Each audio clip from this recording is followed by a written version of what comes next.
And Coach, as you've always said, it's never easy to win in the GLIAC. How tough was that game tonight, and how important was the play down the stretch of guys like Trey Garrett, Tyler Witz, and Delano? Well, Trey had 3 plays, especially the first one off of a 1-on-4 free throw put back with 3-point play.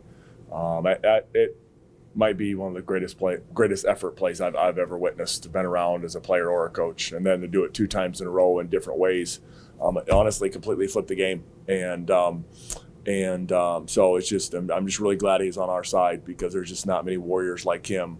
Delano was a little slow tonight. Everyone's really keying on him, whether it's ball screen coverage or doubles and things like that. And we just got to get to work on some film tomorrow and find out where we can help him be more successful consistently over 40 minutes. And that's my fault.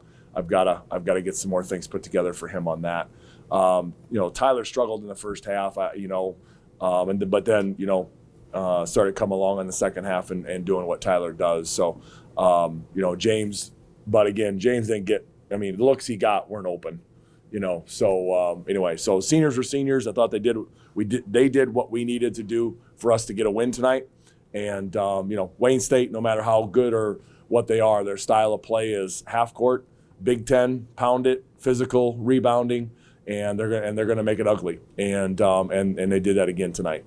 Does a game like that really kind of play into Tyler Witz's strengths and what he brings to your team? I know he had a pretty good game down in Detroit when he played him the first time, and it came live, like you said, tonight as well. It does if it's called, you're trying to get, we're trying to help the kids with consistency, and it looks like we're on the refs, but we're really not. We're just asking a lot of questions because we're trying to help our guys figure out why this is happening down here but not here, and we're just trying to help them. So we're really not on them and stuff like that the way it may look or when we watch game film, but we were just talking about it tonight. We're just trying to find some consistency to help teach our kids why things are being called the way they are or why they're not being called the way they are, what we got to do to make the adjustments as the game goes. And I thought Tyler made the adjustments from the first half to the second half. He made his adjustments, got to the rim, and did what he needed to do, and then got to the free throw line.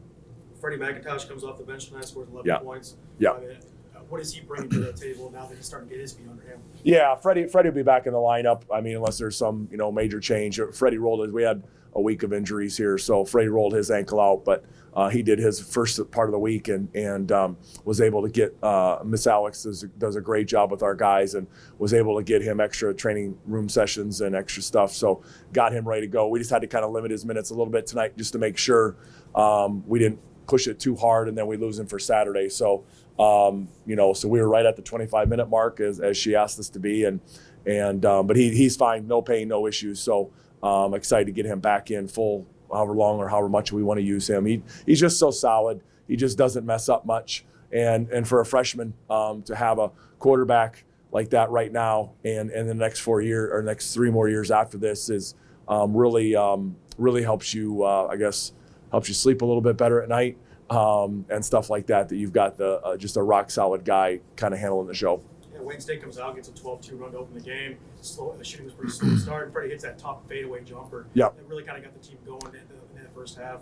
It did, and Freddie gets Delano going too. The more Freddie is on the floor, usually the more Delly can get going, or DJ or James, just because he knows scoring is not what he needs to do. He does it when it's called upon, but he knows getting things to everybody else is the number one priority.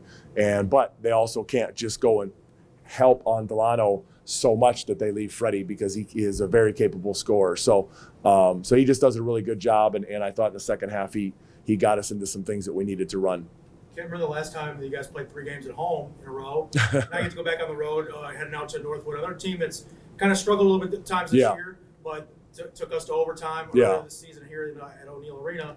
Then it's always going to be a tough game when you play. Yeah, rivalry game. They'll be full house over there, and our guys are super excited about it. And that might have been a little bit of tonight too. Is that they're excited about Saturday, and they always like that game and stuff. But we've got to get clued in tomorrow on what we got to do to try to put ourselves in a position to win that game. I don't care what their record is and what our record is. It does not matter.